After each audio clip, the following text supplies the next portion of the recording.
If you saw my last video, you know I'm in a slump. So I thought, you know, what better way to get you out of a slump than to do a readathon.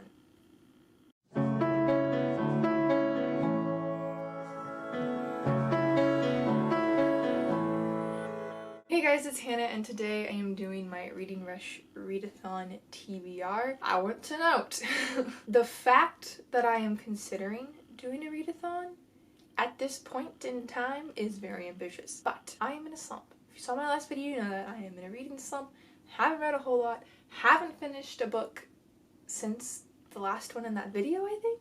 Or have I? I don't think I have. Not doing great on the reading front. So, you think, what's the best way to read a whole lot? Do a readathon. They like force you to read. There's all that peer pressure of you see everyone else reading a whole lot of books. You're like, well, hot dang, I gotta read a whole lot of books now. And it gets you going. However, even though I'm staying home almost 24/7, I have a lot to do. I make quilts to make money. I got some orders that I gotta fulfill. Quilting takes a long time. And then I'm currently in a class, a summer class. Summer classes go faster than normal. My professor talks a lot. I think she's great. I love her lectures, but she talks a lot, meaning time consuming. But when I'm not quilting and not doing school, because there are little windows of that, I'm just playing around doing nothing, probably on YouTube watching videos that I'm not even subscribed to, that I usually come out not remembering, not particularly liking, but I just get stuck in a hole. So, the idea with this is to fill in that hole with reading and then video vlogging me reading to keep myself accountable and actually get some books read. But then we come to the Reading Rush challenges, and I saw that there was an update to one of the challenges. I haven't really looked into it yet, but I won't complete all the challenges. Let's just accept that now. But I am like loosely basing my books off of those challenges. I don't know what I'm doing. I've kind of found some books that maybe work for some of the challenges. Some of them I've just given up on already. That's where we are. Let's get into them. So their first challenge is read a book with a cover that matches the color of your birthstone. Did I ever find one for this? Oh, I think I went with this one. Well, that doesn't make any sense. Okay, so I always thought the June birthstone was amethyst or something. Pink. Something pink. Also a pearl. And I was thinking pearls, those are typically, you think of white. This little cover has pink and white, I'm set. But this just said a different thing. Well, now it's saying pearl. Pearls are the only gems found within living creatures. Alexandrite, an emerald by day, ruby by night. It's a color-changing gem. So apparently on the ancient list, June is a pearl, which is what I always thought. But then I always thought it was something pink. That's not pink. What are you? Birthstone chart. See this? Oh, light amethyst. This chart says June is light amethyst, which is pink. I always thought it was pink. But then you look at this picture of Alexandrite, and it's like, you can't see that, but it's like teal and then purple. It's emerald by day, ruby by night. So then that doesn't work for my book. You know what? Here's what we'll do. I've changed my book. So if we're going with the June birthstone is Alexandrite, which I'm confused by, because I had a little ring growing up. It looked like a little engagement ring, you know, with like the one fake diamond and the two little fake diamonds, and it was gold band, and it was pink. It had a pink one for the big one, because that was my birthstone. I don't know what's going on. Pearl, Alexandrite. I'm gonna do some looking into this now. Let me sit and think about this. What did I have this one for? I think this was the first book I touched when I was looking at my books I brought with me, because that's another thing I guess I should mention, this is so discombobulated. I am just picking books from the books that I brought home with me for the summer. I have now brought all of my books back with me because I had to pack up my apartment, but they're in boxes. So I'm just going off of the ones that I brought back with me initially and that are on a shelf. And I believe, if I remember correctly, that this was the first book that I touched when I was looking at books to pick for this readathon. But it could also count for the birthstone one, because since apparently it's this color-changing thing that is an emerald, look at this blues and greens, okay, it was kind of like a tealy blue-green, by day, and a ruby, got some, can you see that? Very dark, deep purple, by night. So, pearl, got the white. What was it called? Alexandrite. One of these will be my birthstone. I got two options. We'll just leave it at that. It says Birthstone Jewelry Guide, Pearl and Alexandrite. My whole life is a lie. Comment below and let me know if you also thought June had a pink birthstone, because I'm confused. Let's keep going with the books though. Now a book that starts with the word the. Maybe I had this one for that. The Vine Witch. I haven't explained these. An Occasional Cow. I got this at a bookstore for free. There was a cart that if you bought a book, you could pick out a free book from this cart. This looked like it could be goofy and fun.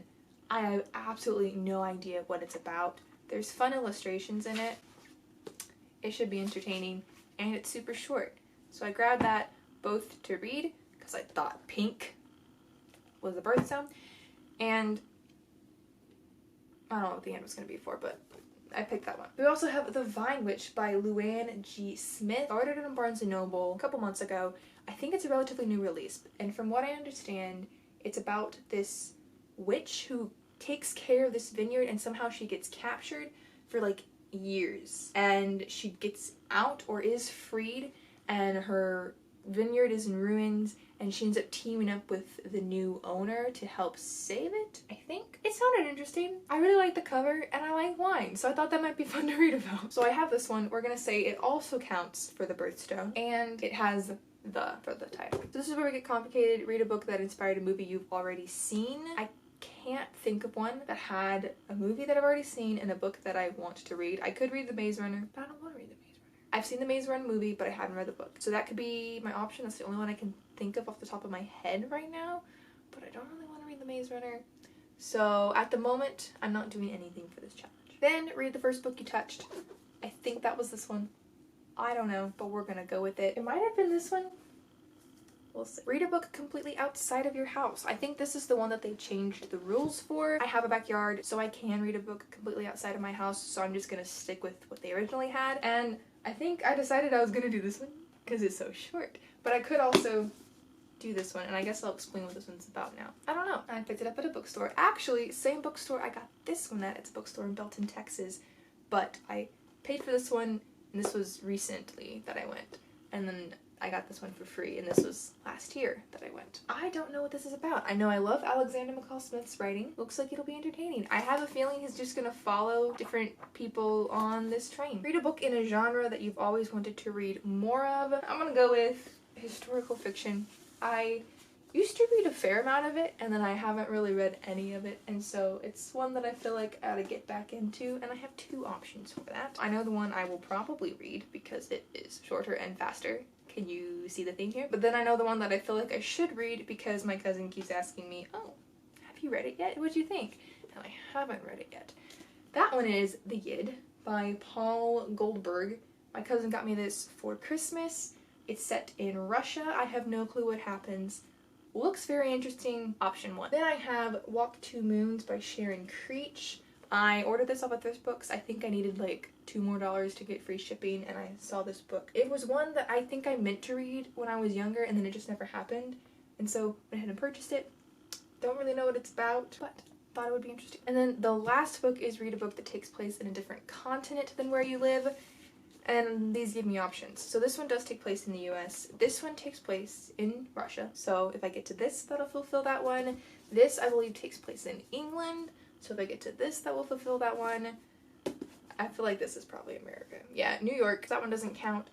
And then I feel like this probably takes place in Italy. Where's Shanshou Valley? Let's Google map it. Well, there's a Shanshou, France. So maybe this takes place in France.